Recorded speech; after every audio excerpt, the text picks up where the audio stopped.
Hello students, today we are going to complete chapter number 1, The New Teacher, and this chapter is from your LR book. Comprehension A.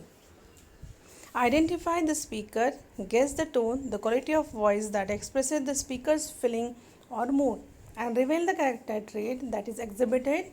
A few have been done for you. यहाँ पे tone दिए है और character trait. So let's see. Dialogue, speaker, tone and then character trait. First, I hope her plane doesn't crash. Speaker, Roger Clark, tone worried and character trait caring. Second, St. Jobs is fun. Speaker Roger, tone happy, character trait fun loving. Third, school isn't supposed to be a fun faced. Speaker Roger's sister, tone all knowing and character trait bossy. Fourth, you are not cattle milling in a pen. Come, form into lines. Speaker Miss Orwell, tone authoritative, character trait disciplinarian. Then fifth, plants and children belong in classrooms. Both grow with proper care, not by giving in to whims. Speaker Miss Orwell, tone matter of fact and character trait informed. Sixth, before my retirement, I taught boys and girls for 46 years. I am beyond trickery, so I advise you to try none. Miss Orwell, warning, no nonsense attitude. Seventh, I have no knowledge of your individual abilities. Perhaps a look at the weekend homework will shed some light. Miss Orwell, open, honest, and fair. Eighth, we have come to play, have we? Miss Orwell, sarcastic, strict. Then 9. Miss Awful is her name. She steals our toys. Children are plants to her. Roger Clark, complaining, grumpy. Then 10th. If I have a help, one of you to grow a fraction of an inch. If just one of you.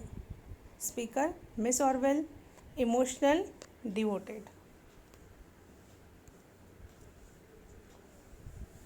Then B. Answer the questions briefly. First question, what does the odd assortment of toys that Roger smuggled to school tell us about him? How does his attitude to the toys change by the end of the final class? Answer, Roger's odd assortment of toys were not permissible in school. But being a playful and a mischievous child, he was courageous enough to carry them to school. When Miss Orwell confiscated his toys, he was extremely annoyed, but by the end of the final class, his attitude changed drastically. He developed a newfound respect for his witch like teacher. He simply stuffed the toys when she returned them and seemed quite indifferent to his precious belongings. Second question, which three interesting similes have been used in the story to describe the new teacher when the classmates her for the first time? Answer, the author uses rather colorful similes that add to the humor of the lesson and the fearful impression that Miss Orwell created in the young minds. Some examples are, he heard two hands clap behind him, as loud and menacing as thunder. Second, tall and straight as a ruler, and her hair was grey like a witch's, as were her eyes. Question number 3. The new teacher needed the great into position. What does the word mean in this context?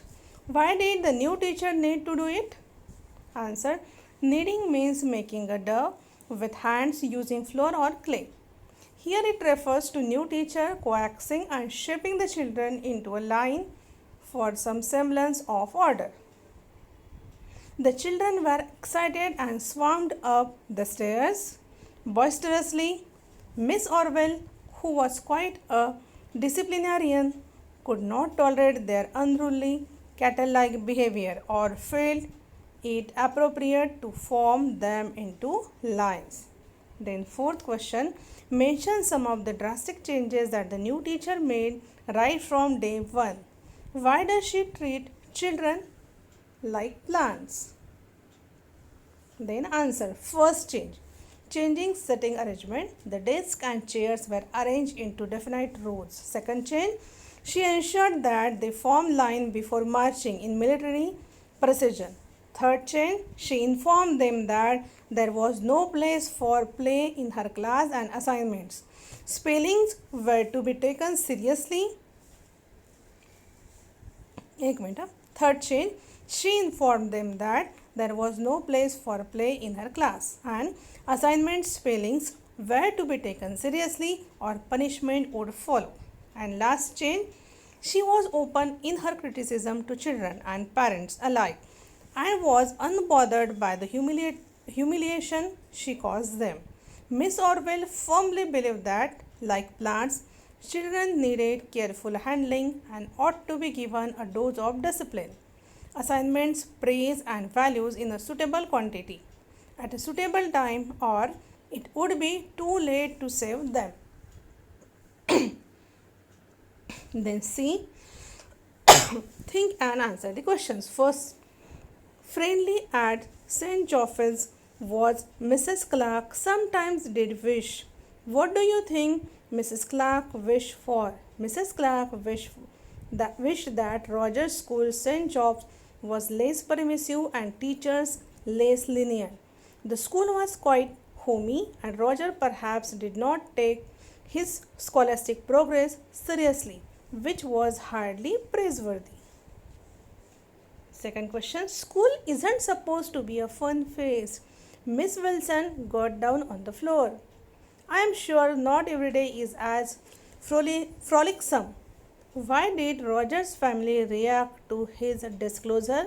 What does it tell us about each speaker? Then, who do you like tend to react most normally according to little Roger? And answer is,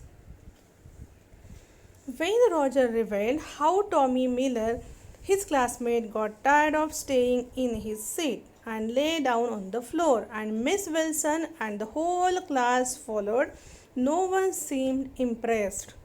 When Roger remarked that St. John's was fun, his sister promptly shut him up while his father was suitably shocked. Even the teacher lay on the floor instead of being firm. Mother seemed to be normal and remarked that surely that day was an exception and such behavior was not an everyday affair. All of them reacted because it was not a regular incident that the teacher and students would lay down on the class floor in support of student. Roger's sister enjoyed being rude to her young brother. Father was old-fashioned and could not comprehend the need for fun and play in serious tasks of learning. Mother seemed most normal to Roger. Even though she must have been surprised, she tried to save the situation by being quite calm. Third question. Initially, Miss Orwell openly criticizes Mrs. Lambert's son and later announces how she awarded Bruce's work with an A. Do you agree with the teacher system of reward and punishment? Why? Why not? I agree with the teacher system of reward and punishment because the verbal reward and punishment were suitable despite the fear the children developed for their new teacher. Fourth question. Why does Mrs. Reeves refer to Miss Orwell as a poor thing? From a poor thing, does she evolve into a kind of hero? Give reasons for your answer. Mrs. Reeves refers to Miss Orwell as a poor thing because she knew that Miss Orwell was a retired school teacher, evicted matlab expelled from her home, and she had been a tenant for many years. In a few days, Miss Orwell disciplined the children, brought order in their lives, and impressed on them. Though she was rather harsh and strict with the little learners, she seemed a hero for children like Roger. In this way, from a poor things, she evolved into a kind of hero. Then fifth question, to be truly educated is to be civilized. Explain the importance of Miss Orwell's last lesson in your own words. Answer, true education is not just acquiring knowledge but skills, values, progressive beliefs and good habits. Miss Orwell was right when she said that true education comes from being civilized. Just living in a big house, owning material possession and gadgets is not a true measure of education. More important is our behavior with our partner, parents, the elderly, neighbors, the underprivileged. How we treat women, people from different religions reflects our upbringing and learning. If learning is matched with compassion, loyalty, generosity, and humility, we would be unbeatable. Then, question number 6. The exposition or background of the story prepares us for the absence of Miss Wilson in Roger's school. The action gets exciting as a new teacher arrives and regiments the students. The climax brings the knowledge of the eviction. But despite the following action in the ripping of the leaves, the resolution or the end of the story takes us by surprise. Why? Answer. Initially, the children were tortured by the regimentation of Miss Orwell. She is the exact opposite of Miss Wilson, and everything she does for the benefit of the children is misread as horrible. It seems funny to the reader, pure horror to the children, but sadly needed by the teacher. Just when the reader is sympathizing with the children, the eviction story softens us, but the annoyance at her teaching style continues. Even though Roger turns over a new leaf and refuses to partake in destroying the plant, other children feel it is justified to tear off the leaves of her plant to punish her in return. Little do they realize that they are like plants and their behavior was self destructive. Sometimes the reader finds satisfaction in lived happily ever after ends.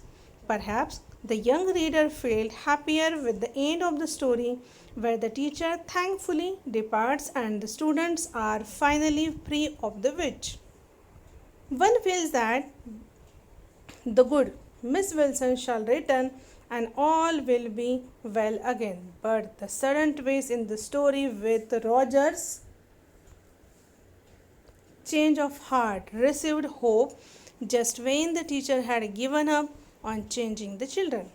Roger fortunately realized that school is the privilege that one cannot mock at, an opportunity everybody does not get. Learning is not only about taking but returning to society too that needs good citizens. The lesson finally goes home when least expected.